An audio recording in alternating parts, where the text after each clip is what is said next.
Hello everyone, my name is Desiree, but you can call me Des, and today we will be discussing some Am I the Asshole Reddit posts, or Am I the A-hole, or Am I the butthole, or Am I the jerk? It's the same premise, okay? It's all the same premise, but that's what we're going to be talking about today. But first, commotion for the makeup. I can't hear you. Anyway. Today we'll be discussing a few different Reddit stories. Please be sure to leave your opinions in the comments below and be sure to specify which story number you are talking about so that no one gets confused. And I will also try my best to put any trigger warnings in the description or somewhere. Let's get started with the first story. Am I the a-hole for telling everyone involved what my best friend's husband did? Okay, so my opinion with no context is you're not the a-hole. If someone did something bad, they did the bad thing. You're not in the wrong for telling people the bad thing that they did. Because if you never did the bad thing in the first place, they would have nothing to tell. Especially if like the people that they're telling are like involved or like directly affected in the bad thing that you did. That's without context, but let's read the story. I feel kind of like a jerk for saying unkind things about my best friend's husband. At the same time, I thought that everyone who went out of their way to come help them deserve an explanation as to why they had to be out in negative 40-degree weather. Yesterday, I, 36 female, got a frantic call from my best friend, 36 female. She says that both her and her husband, 35 male, were stuck at the gas station because both cars won't start. While this sounds unrealistic to some, this is a northern state during an Arctic blast of negative 40 degrees. Batteries stop working in that kind of cold. My friend tells me that her husband called her to come give him a jump, and when she got there and tried to jump his car, hers suddenly shut off and wouldn't start. Naturally, I already have jumper cables in my truck, so I head straight to the gas station where they were both stuck. I try her husband's car first, and nothing. So, when I try my friend's car, same thing. I call my husband, 40 male, for assistance. He comes with a high-powered battery jumper pack. He tries both vehicles, but nothing works. Now, we're stumped. My husband calls his brother-in-law, who is a mechanic. My brother-in-law shows up with a few things that test different parts of the car. He couldn't find anything wrong. After 3 hours, everyone is frozen stiff and ready to call it quits. They all leave. I call for a tow truck to come get both vehicles. While waiting for the tow truck, I am trying every car shop in town to find an opening for even one of the two vehicles. It is at this moment that my friend's husband tells me that he's pretty sure that both vehicles won't start because he had poured half a gallon of antifreeze into both gas tanks. I am shocked into silence. He had kept this to himself for 3 hours while all of us worked in the cold trying to help them. I text this to my husband and brother-in-law. They are pissed and refuse to come back out. I finally find a shop close that was still open. They agreed to take both cars. Once everything was taken care of, my friend offers to buy me dinner. At the restaurant, I told her that I texted my husband and brother-in-law about what he did. She became upset because she feels that it makes her husband look stupid. Since we found a shop that could fix it, I should have just not said anything. She called her husband, and for nearly 15 minutes, I can hear him yelling at her over the phone. She tries to calm him down by saying it's okay, everything will work out. He doesn't need to worry about it. His parents will be back tomorrow, etc. Apparently, her husband feels emasculated and is afraid that all of us think he is stupid. Keep in mind that nobody has said a word to him about it. I can see where he's coming from, though I imagine that this situation likely brought out one of his biggest sensitivities and fears of public rejection. Am I the a-hole for telling my husband and brother-in-law about the stupid thing he did? Okay, so I was right. You're not the a-hole. But I have many thoughts about this story, so we're just gonna have to go through point by point. Number one, just for context, negative 40 degrees, I assume negative 40 degrees Fahrenheit, which is really cold. If you're outside of America, that's really cold. That's like there's ice on the ground, it's snowing. If you throw some water outside, it's gonna freeze type cold. This dum-dum put antifreeze the tank? In the gas tank? Listen, let me just tell you something. This guy is like concerned that people will think he's stupid, but like, I mean, if the shoe fits, wear it. Because to put anything other than gas in the gas tank, that's dumb bitch behavior. What do you mean? And I don't know nothing about cars, okay? I am not a mechanic. That's not what I do. That's not my interest. I don't know anything about cars, but what I do know is the only thing that goes in the gas tank is gas. If you put anything else in the gas tank, even water, and it will ruin your car, okay? And like, that's like one of the like basic level things that you learn, like when you have a car, drive a car. Like, I learned at like 4 years old that the only thing you're supposed to put in a gas tank is gas. So you're telling me this grown ass man, this full adult that has been driving for, I assume, years at this point, thought in his brain, I should put antifreeze in the gas tank. And maybe I shouldn't be making fun of him, because I guess we're all ignorant about something, but like, truly, what did you think was going to happen? Like, actually, like, I want you, like, if you're watching this, or if you've done this, genuinely, please tell me what outcome you were expecting. I cannot imagine any other outcome than your car is ruined. And it's both cars. Y'all might as well just start looking for new cars. I don't know. Y'all might as well just start looking and deciding on what car you're gonna buy next, because the cars you have are done for, okay? Maybe you can sell them for parts. OP, you're a great friend. Not only are you guys not the a-hole, but you're like good people. Because like, you could have showed up, tried the jumper cables and said, well, didn't work, goodbye. But like, the fact that you stayed and called other people and like, and you called the tow truck for both cars and was like looking for car shops to like take at least one of the cars to. You're so kind. Better than me, maybe. I'd like to think that I would help my friend, but like negative 40 degrees? You know, I want to know, your friend that's like married to the dum-dum, did she know he put antifreeze in the car before she called you? I'm gonna give her the benefit of the doubt and assume that she did not know this information. But I will say that the dum-dum husband, he is the a-hole. Actually, he is the a-hole. Because why do you have all these kind-hearted people out in the freezing cold trying to help you when you know good and well what's wrong with your car? Like, you didn't have to call all these people. They could be in their warm, cozy homes, drinking hot chocolate next to the fireplace. If you have a phone on you, you could have literally Googled, I put antifreeze in my gas tank, what do I do? Like, Google, and Google would tell you, you're fucked. Like, there's nothing you can do about it. And now you're mad. You're mad that OP told them what was wrong with the car and that it's your fault. I understand being embarrassed, but like, deal with it. I don't know. Like, that doesn't make OP a bad person. It's not like she sat down on TikTok to talk mess about you to like the general public and the internet. I especially don't like the part of the story where Dum Dum husband is yelling at his wife over the phone for 15 minutes. Stop it.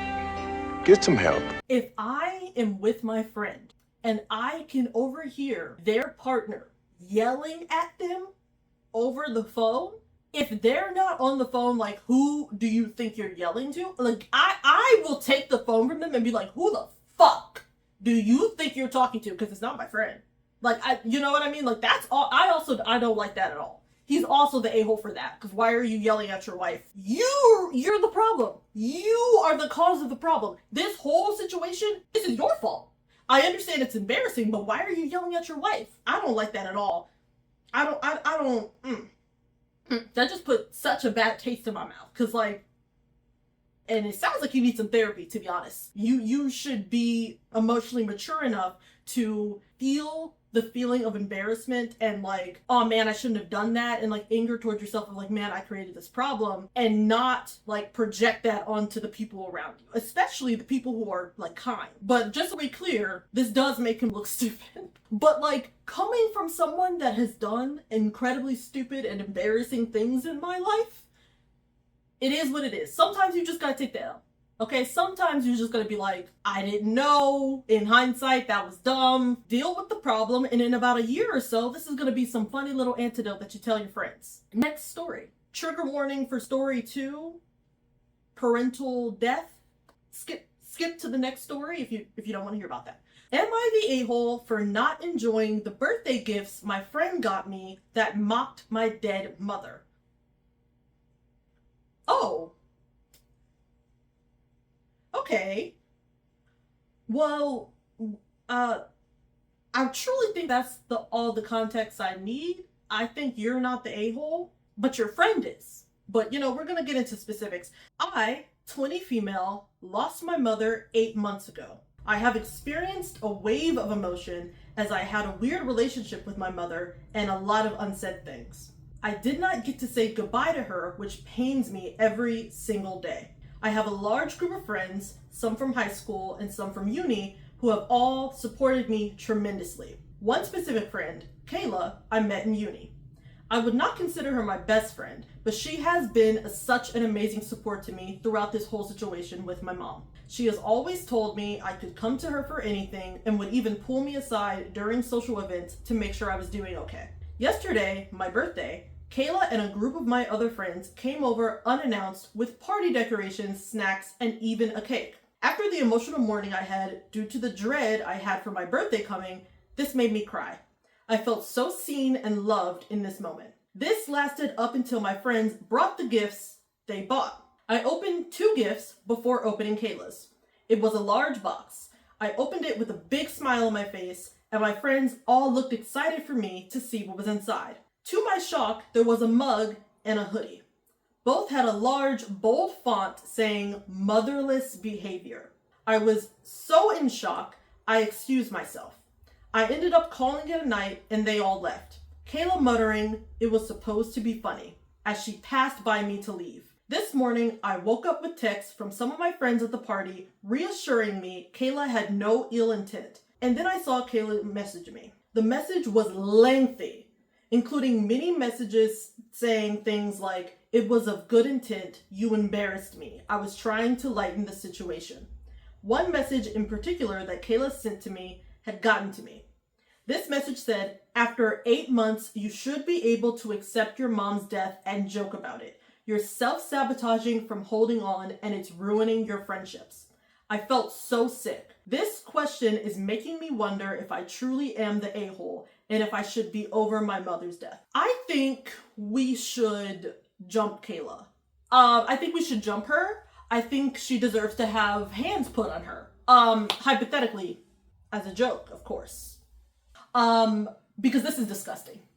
This is disgusting. First of all, to OP or to anyone that has lost a parent, like, I am so sorry. I know, like, just how painful, like, that could be. Like, the death of any loved one is hard enough, but of a parent, there is no set timeline, no set way to grieve, no set, like, there's no rule book on how or how long or how you grieve or how you heal from that. Like, that is such an individual experience. The fact that this friend, and it's only been 8 months. 8 months is not that long of a time. That's like still very fresh. Like, it's not even a year yet. So I also feel like it's incredibly normal to still be like incredibly sensitive over something like this. Although I think it would be normal to be sensitive over something like this for 50 years, 100 years, if you live that long. I don't know what's wrong with Kayla and the rest of your friends. Like, I there's just like such a lack of empathy here. Like, and because of this, it makes me like feel like all of the things that they were doing to support you previously, like, was it genuine or was it performative? Because like, it really does seem like they don't care about you or your feelings. Like, this is this is more than inconsiderate. Like, this is malicious. Like, this is, like, I cannot imagine doing this and thinking that it's going to end well. Like, especially because I know some people use humor to cope with their own personal traumas, and some people are okay with, like, their friends joining in on that humor, but, like, the person who experienced the trauma, they set the tone on how you talk about it, you know what I mean? And it sounds like OP hasn't made any jokes about this situation. She's never joked about it. She's never used humor about it. So why would her friends think it's okay to make jokes about it? Because it would be one thing if OP was like, oh yeah, I joke about it all the time. If OP saw these things and bought them for herself or asked for them as gifts and thought it was funny, that would be a whole separate situation entirely. Because again, the way people grieve and the way people heal from their trauma is like different. And I don't think using humor to make light of your own trauma is like wrong in any way. However, using humor to make light of other people's trauma without their like consent or knowledge or like agreement, that's so insensitive. Like, that's so insensitive. And this Kayla girl has the audacity to be mad at OP for her reaction. Robert, it's pissing me off. This Kayla girl is not your friend. Like, I would cut this girl off and anyone who agrees with her off so fast. Like, cut it. Like, I would never speak to these people again. Not only is it like so disgusting, but the fact that like on the way out, she's muttering, "It was supposed to be funny." What are you, 5 years old? Are you a child? It's hard enough to go through your mother's passing and this on top of it, like, because now at this point, not only do you have this incredibly like hurtful thing that happened, but it happened on your birthday, and now you probably feel like you're losing friends at this point. OP, I doubt you're watching this, but if you are, like, you are not wrong in any way. You are not the a-hole, they are. Also, maybe get some therapy to help you through the grieving process, and therapy to help you through like all of the like friendship breakups that I assume are happening. The fact that Kayla is trying to defend herself and is mad at you, again, Kayla should be mad at herself. This is a very similar sentiment to the last story. You should be mad at yourself. You were the one that did something wrong. You publicly embarrassed yourself. If you had just like an iota of a brain cell and thought about this gift for like 2 seconds, like you should have known like this is an inappropriate thing to like do. Like you should have known that. And the fact that you have the audacity to be upset at OP, like, it shows just how nasty of a person you are. It shows your true colors. It shows you have no real empathy or care for this person. Okay, I need to take a moment because I was getting too upset.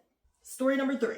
Am I the a-hole for using my roommate's groceries to feed my friends and giving her money to replace them? With no context, I'm gonna say yes, you are the a-hole. Because instead of using your friend's groceries and then paying her back without asking, you could have just like used that money to buy food for your friends. I, 22 female, live in a condo my parents bought for my brothers, my sister, and I to live while we went to university. They also did this to save money on dorms and a meal plan. Also to have as an investment property after we were all done with school. All 4 of us have used it except for the years when my brothers and my sister and I overlapped. They always had the other room rented out to other students through our church and community. This is only this is a big word for Elmo. This is only tangentially important. Did I say that right? My current roommate is a sophomore and she's a little wild. Nothing wrong with that. She goes out a lot, but is a good roommate in general, except for one thing. She uses up my groceries all the time and leaves me money to go buy more. It's always enough to cover what she used and sometimes more than enough.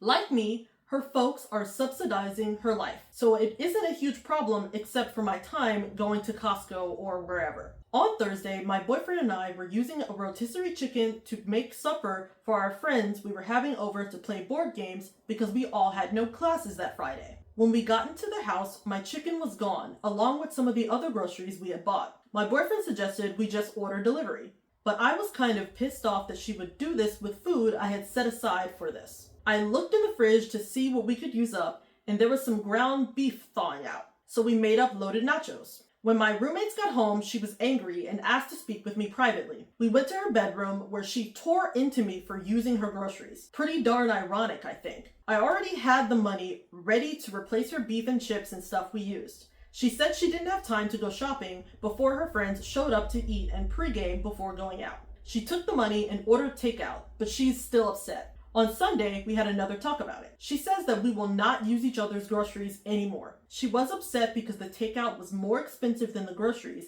and she was short on money for groceries this week. I pointed out that she had eaten my food on multiple previous occasions. She said it was different because I have a car and my parents' credit card. Her parents give her access to a bank account, but they track her money to see how she's spending it. She is so mad she wants to move out. I think it's an overreaction, but I can't control how she feels. I asked her if she was seriously upset over the food. She said yes. So I told my parents that they might need a new tenant in the fall. I'm going to law school, so I have a few more years here. It got back to her parents. It became a whole thing. Now she is also upset that I complained to my parents and got her in trouble, which is not what happened. I don't think I was wrong to use the ingredients since she had done it in the past. I also don't think I was wrong to tell my parents about a new tenant.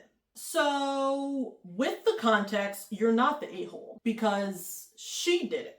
Now, if we're gonna be mature, we can say, two wrongs don't make a right, etc., etc. Like, if this was something that she did that you were not okay with or that bothered you, you could have told her, like, stop eating my groceries. Like, or at least said, hey, before you use my groceries, like, give me a heads up so that I know that I need to go to the grocery store. You know what I mean? Like, there's, if this bothered you, you could have communicated it. However, at the same time, I understand, like, taste of her own medicine. And I especially understand doing this because the only reason why you use her groceries is because the groceries that you bought for your friends, she ate.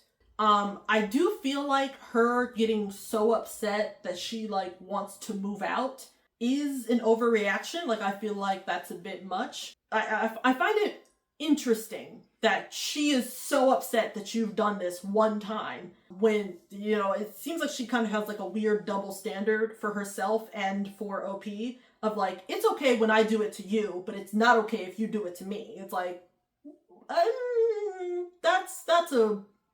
that's a weird mentality to have that I don't agree with. Treat people the way you want to be treated type of thing, especially if you live with the person.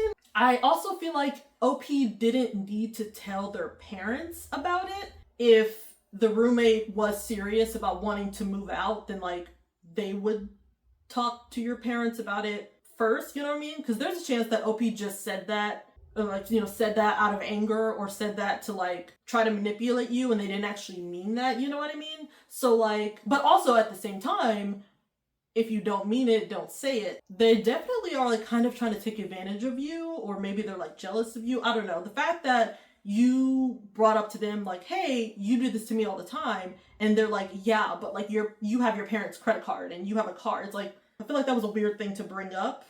Okay, next story. Am I the a-hole for not wanting to split the bill after I got my meal for free? Short answer, no. I, 19 female, am a uni student in London. A few friends and I went to a Brazilian restaurant, and before going, we all agreed we'd pay for our own food since we're all students and trying not to spend too much. Because of that, I ordered something pretty cheap compared to everyone else. The restaurant has this game where you roll 2 dice, and if you land a 6, your meal is free. I actually rolled it, so my whole meal ended up being free. After that, my friend said that since my food was free, we should now split the rest of the bill evenly instead of everyone paying for what they ordered. The thing is, splitting it would mean I'd actually have to pay more than I would have if I just paid for my own meal. I ordered cheap on purpose, and we already agreed to pay separately. If I hadn't even rolled the dice, I would have been spending less than I am now. They're saying that it's more quote-unquote fair this way because we're friends. But I'm a bit uncomfortable because money matters to me, and this kind of defeats the whole point of budgeting. I ended up not splitting the bill and just sticking to the original plan. Now they're upset with me and acting like I was being selfish, and I'm sitting here wondering if I handled it wrong. Yeah, you're not the a-hole. The whole debate of like when you're eating in a group, I'm like never the one to be like, we should split the bill evenly. That's never my stance. Everyone should pay for their own meal. Unless like you are straight up ordering one meal and you share one meal, then yeah, splitting the bill evenly would be fair. I think that because everyone has different budgets, everyone, you know what I mean? Like everyone has different financial situations, and you decide how much is gonna work with you and your budget. Just like this person said, splitting the bill evenly may not work for everyone's budget. Everyone already, like before you even got to the restaurant, everyone already agreed we're paying separately. And then all of a sudden you get to the restaurant and like this person wins a free meal and all of a sudden y'all trying to switch up? Absolutely not. Absolutely not. We already agreed. So I also think that's weird. You know, I think they're kind of trying to take advantage of you a little bit. I mean, they could roll the dice too and try to get a free meal. It sounded like if they couldn't afford to pay for their food that they ordered, then like you should have thought about that before you ordered the food. OP, you're not the a-hole. Story number 5, the last story. Would I be the a-hole if I told my roommate's girlfriend the truth about what it's like to live with him? No context answer. No, you're not. You wouldn't be the a-hole. But let's get context. Okay, so I, 32 female, have been having an issue with my roommate. Let's call him Joe, 35 male. We moved in together last year as we were both looking for a pet-friendly home. I have cats and a dog, and he has an extra large dog. And since we had been friends for a while, I figured it was a good idea. We were supposed to split the housework evenly, but so far, that hasn't happened. When it's his turn to do dishes, he puts dirty dishes back into the cabinet for me to find. He claims he, quote, doesn't see it, despite me talking to him about it no less than 3 times a week for the last 11 months. In the last 11 months, he's cleaned the bathroom a whooping total of 5 times. And each time I had to go back and re-clean the sink, toilet, mirror, and shower because they were not done and still visibly dirty. And that was after 3 weeks of me asking him to please clean the bathroom each time. I work from home, but he doesn't. So he's supposed to be the one to take the garbage to the bins. I take the garbage out of the can and replace the bag, leaving it tied by the front door where he asked me to, so it's easier to grab on his way to work. But he will leave it sitting there for days. And then when our dogs get into it, guess who has to clean up the mess? Me. He's also broken my vacuum. He let it fall down the stairs and the power button broke off. And his response was, well, it was an accident, so it's fine. No offer to replace it or anything. It's a $300 vacuum I got to help with pet hair. My dog sheds a ton in the spring and fall, so I need a good vacuum. He's also destroyed several kitchen things of mine. My food processor, several collectible coffee mugs, and plates. Again, with no offer to replace them. Now, I was ready to just not re-sign the lease and move to a place on my own again when the lease is up. But now I found out he wants to move in with his girlfriend, 30s female, who has a disabled child and a high energy dog. I want to warn her that he will only make her life harder, since all he does is go to work and then sit on his ass gaming, leaving all the housework to me. I have tried talking to him about this at least 50 times in the last year. We've had a few actual arguments about it as well. I think she deserves to know he's a useless man-child before she makes the mistake of moving in with him. So would I be the a-hole for telling her? Edit. I have tried talking to him, creating a chore chart, giving him a list of things that need to be done around the house. When he claimed his mother never taught him how to clean a house, I sent him links to a YouTube channel that teaches you how to clean everything and anything. I still get left doing 99.99% of the housework because I refuse to live in a dirty home. Oh, brother, this guy stinks! Girl, I unfortunately can relate to living with a man-child who refuses to clean or claims that he doesn't know how to clean. Like the weaponized incompetence is just, it's horrible. Like, and I fully understand being sick and tired of cleaning up after grown folks that should know how to clean up after themselves. And unfortunately, I assume most women know what this is like. It's truly terrible. You should definitely move out. With telling his girlfriend, honestly, I don't think you would be the a-hole, especially because not only is he trying to move in with his girlfriend, but his girlfriend not only just has a child, but has a disabled child. If they move in, then this child is going to be like forced to live in like a not clean home, which is very unfair to the child and to the girlfriend. I think you should warn her. However, when you warn the girlfriend, you should expect him to be like mad at you and throw a hissy fit and be like, well, I don't want to be your friend anymore. Consider that, and I don't know, how important his friendship is to you or not. And I would warn the girlfriend, but I also would be cutting this person off because in my opinion, this is like really selfish behavior. Like, weaponized incompetence, it's not just annoying. To me, it's an indicator of a deeper character flaw. Like Opie said, he's a man-child. He doesn't want to take care of himself. He wants some woman to take care of him for him. The fact that he is so comfortable and so willing having his roommate or potentially his girlfriend bend themselves backwards and like work tirelessly to clean up after him when he's an able-bodied adult and should be able to do it himself. He's treating OP like a live-in maid. I would not want to associate myself with someone that is so comfortable with taking advantage of me or of someone else. And honestly, good riddance. Like, there would be a point, like maybe like 3 months into this situation, I would be like, yeah, we're not friends. We are people that are stuck on this lease. The reason why I know that this is weaponized incompetence is because he's putting no effort in. To me, if it was genuine incompetence, then he would put effort into like trying to learn. Because I want to make it very clear that, if someone genuinely does not have these particular skills, unfortunately, there are a lot of people and a lot of adults, especially young adults, that like were never taught that properly and don't know how to do that. I don't want to shame anyone or make anyone feel like, bad about themselves for just simply like not knowing how to do it. I do think there is a very big difference between people who genuinely don't know how to do something, but are putting genuine effort into learning how to do it versus someone like not putting effort in at all. Additionally, I do think in situations of like executive dysfunction, I understand executive dysfunction and like mental health making it hard to do things. Like I understand that. But at the same time, it is still unfair to the roommate or whoever you're living with picking up the slack. And like they can only pick up the slack so long. That is all the stories I have today. Thank you so much for watching. Please feel free to comment your opinions and thoughts down below in the comments. Be sure to specify which story you're talking about in the comments. So please put, story number 1, 2, 3, so that no one is confused. Please look in my description. I have links on how to help like the variety of social movements going on in the world. I try to keep it as updated as I can. Please consider volunteering, donating, signing petitions to help.